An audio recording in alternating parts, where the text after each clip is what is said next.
আসসালামু আলাইকুম।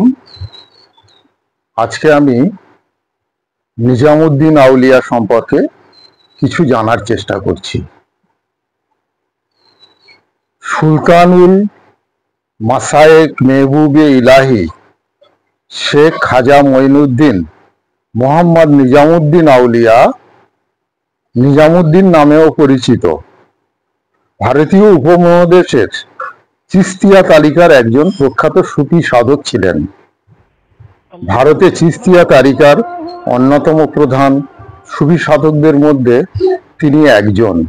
তার মূল ফরিদুদ্দিন গঞ্জেস্কার কুতুবউদ্দিন বখতিয়ার কাকি হয়ে গাজা মঈনুদ্দিন চিস্তির সাথে মিলিত হয়।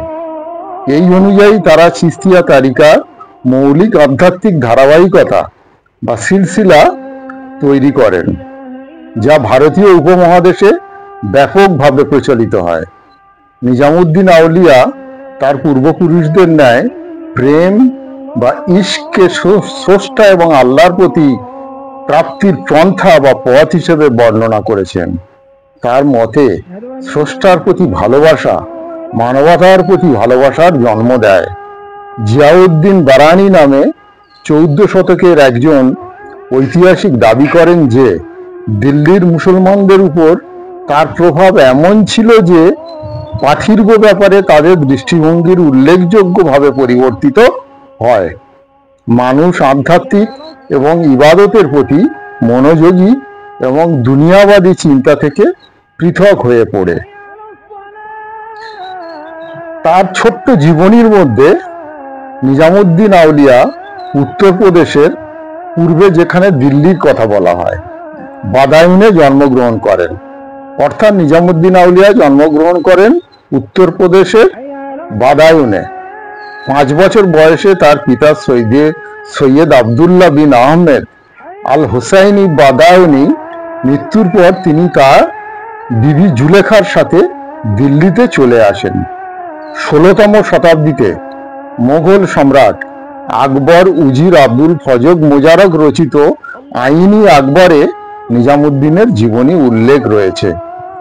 20 বছর বয়সে নিজামুদ্দিন আজোধানে, বর্তমানে যেটা পাকিস্তানের পাকাস্তান শরীফ, এবং সেখানে তিনি যান এবং সুফি সাধক ফরিদউদ্দিন গঞ্জেস্কারের শিষ্যত্ব গ্রহণ করেন, যিনি বাবা ফরিদ নামে অধিক খ্যাত।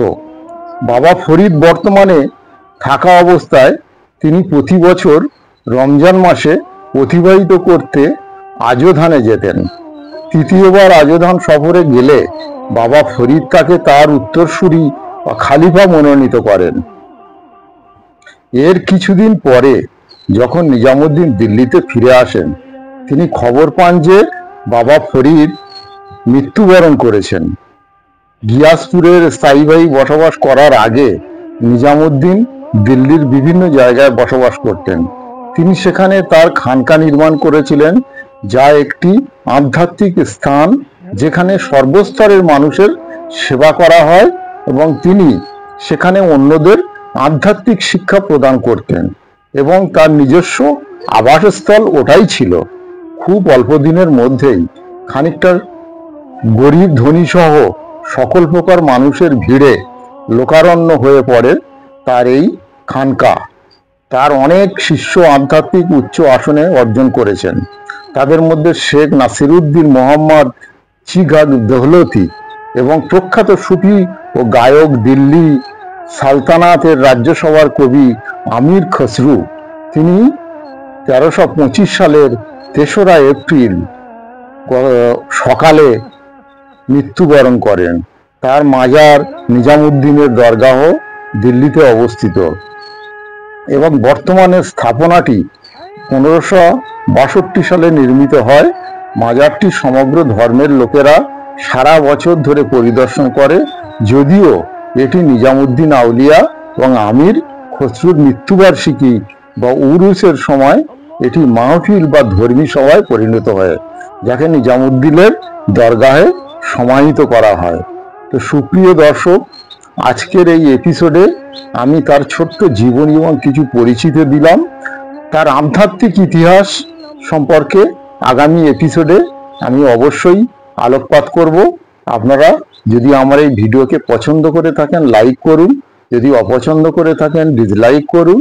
আর যদি এরকম ভিডিও পেতে ইচ্ছা করেন তাহলে আমার চ্যানেলটি অল ইন ওয়ান সাবস্ক্রাইব করুন এবং নোটিফিকেশন বটন অন করে রাখুন, যাতে আমি ভিডিও করলে সঙ্গে সঙ্গে আপনারা পেতে পারেন। তো ভালো থাকবেন, সুস্থ থাকবেন, ধন্যবাদ।